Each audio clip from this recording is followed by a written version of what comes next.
And welcome back to another edition here of Vees Views on castanet.net. I'm your host, Fraser Rogers, with Vees President, General Manager, and Head Coach Fred Harbinson. And a bit of a nail-biter as Game 7 was with the Merritt Centennials, but the team found a way after maybe some early adversity to jump out and get a big lead and win that Game 6-2. It was a tough series against Merritt, obviously, but you must have been really happy how your team rebounded and finished it off.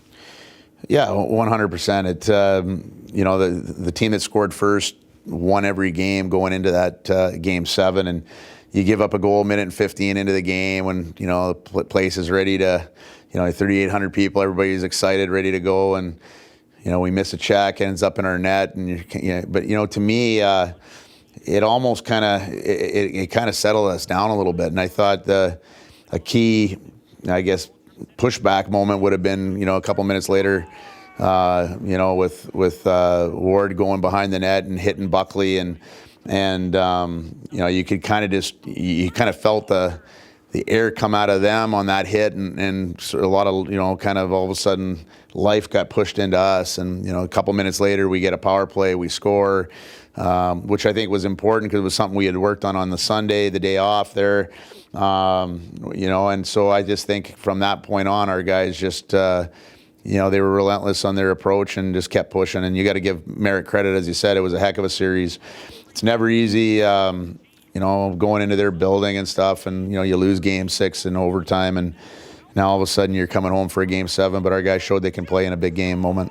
Does a Game 7 like that, the 6-2 win, be a big confidence boost? Because not only you mentioned you have a good bounce back, you score a key power play goal, special teams were terrific in that game, and also you get some goals. A team that's, didn't have the most natural ability to score goals this year, but maybe feel good about themselves the way they put up the points on Monday night. Well, it's funny. So it's a 7-game series, goes all 7.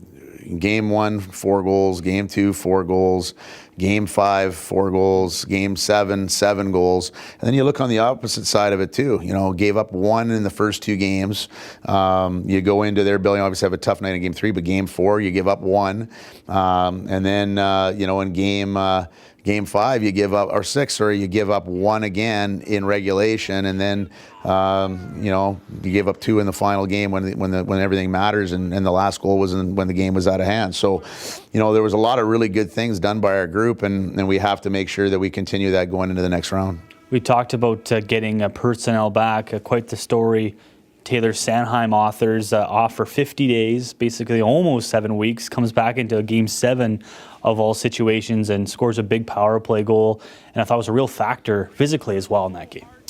Yeah, you know what? We talked before the playoffs that, there's different guys are gonna have to step up at different times, and you're gonna have a moment that you're gonna have to shine, and you have to be ready for your moment. And who knows when that's going to be. And here's a guy that sat out the first 6 games trying to still recover from a broken jaw and had lost weight and all those different things that go along with that and the time off. And he worked hard. He was, skating with the scratches on the days where maybe the other guys weren't. And he was mentally staying in the, ready for his time. And, in his first shift, he misses his check and it ends up in the net, and he's probably wondering, oh my. But instead he kind of just dug down, and a couple shifts later he scores a heck of a goal, and just carried on through that whole game. He had an outstanding game.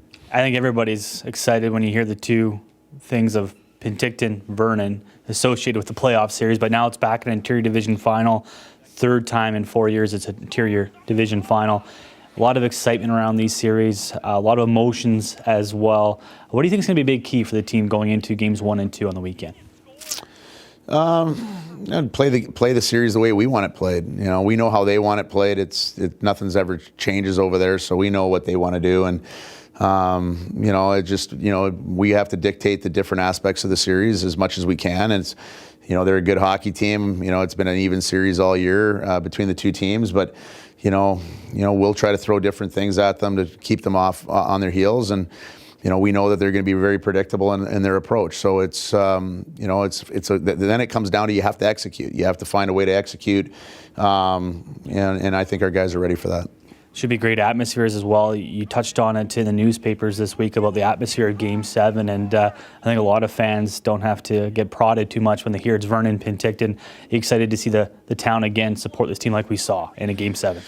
Yeah, you know what? They supported the whole series, and it obviously got better as the series went on. Like now, you don't want to take a step back and say, "Okay, well, wait to go later in the series." I mean, you never know in these type of things. You know, it could be a 7. It could go all 7. It could go 4. You never know, right? With these two teams. So, because the biggest thing what you learn from that first series is, you know, every game has one maybe play that can turn that game on its ear and have it go one way or the other, and that's the difference between, like that last series. There's a difference between maybe us, you know, finishing in 5 or it going all the way, or, you know, so it's you know, we're really looking forward to this series. I think the whole town is excited about it, and it should be a great game on Friday night.